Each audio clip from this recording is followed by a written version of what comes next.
Assalamualaikum warahmatullahi wabarakatuh.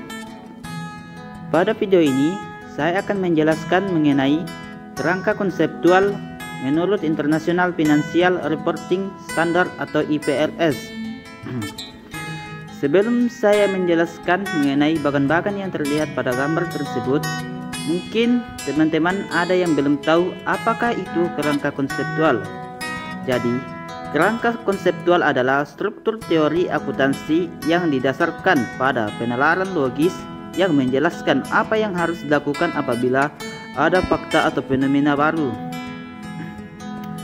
Baiklah, kita masuk pada bagian-bagannya. Pengguna dan kebutuhan informasi.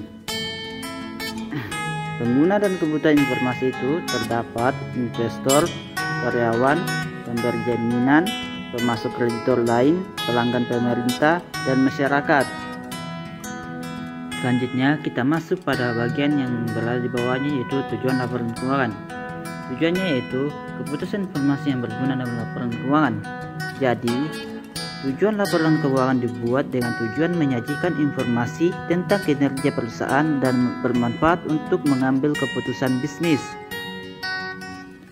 Nah, pada bagian berikutnya ini terdapat sifat atau asumsi yang mendasari kerangka konseptual. Yang pertama, akrual. Akrual adalah sebuah teknik pencatatan akuntansi yang pencatatannya dilakukan saat terjadinya transaksi walaupun kas belum terima. Kedua, dapat dipahami. Jadi, informasi tersebut haruslah dapat dipahami agar tidak terjadi kesalahpahaman di antara pengguna informasi tersebut.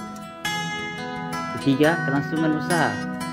Kelangsungan usaha adalah kontinuitas akuntansi yang memperkirakan suatu bisnis akan terus berlanjut dalam jangka panjang dan tidak akan dilikuidasi dalam jangka pendek. Nah, pada bagian yang kelima ini terdapat komposisi karakteristik kualitatif yang terdiri dari materialitas, nilai prediksi, nilai konfirmasi, konsistensi dan pengungkapan, bebas dari bias atau netralitas, pertimbangan sehat, penyajian wajar, substansi mengungguli bentuk, dan kelengkapan. Pertama, materialitas.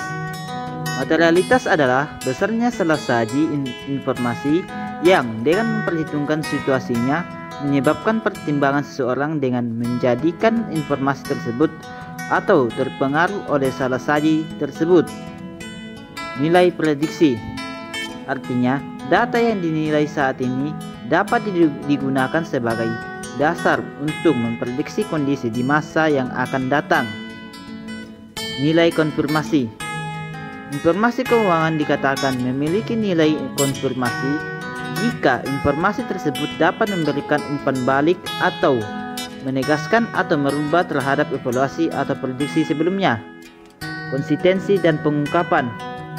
Pengungkapan bertujuan untuk menciptakan kesesuaian antara pengguna akuntansi satu dengan lainnya, sehingga informasi keuangan yang dihasilkan dapat diperbandingkan dan memenuhi kebutuhan dari pengguna informasi tersebut.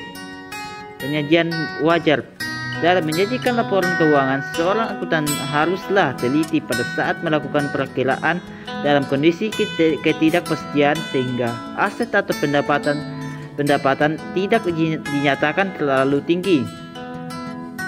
Bebas dari bias atau netralitas, artinya dalam penyajian laporan keuangan tersebut tidak dipenuhi prasangka-prasangka yang dapat menimbulkan pro dan kontra kepada pengguna informasi.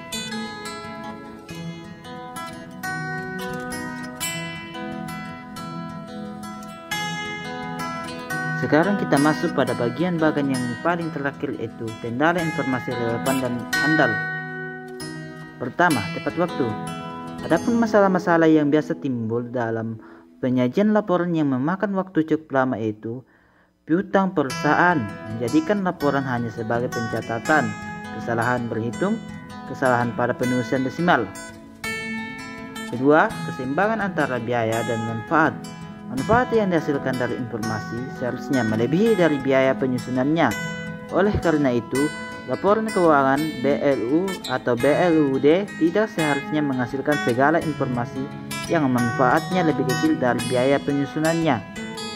Ketiga atau yang paling terakhir, keseimbangan antar karakteristik kualitatif. Keseimbangan antara karakteristik kualitatif diperlukan untuk mencapai suatu keseimbangan yang tepat di antara berbagai tujuan normatif yang diharapkan dipenuhi oleh laporan keuangan pemerintah. Nah, mungkin hanya inilah yang dapat saya sampaikan. Kurang lebihnya mohon dimaafkan. Saya akhiri dengan ucapan Assalamualaikum warahmatullahi wabarakatuh.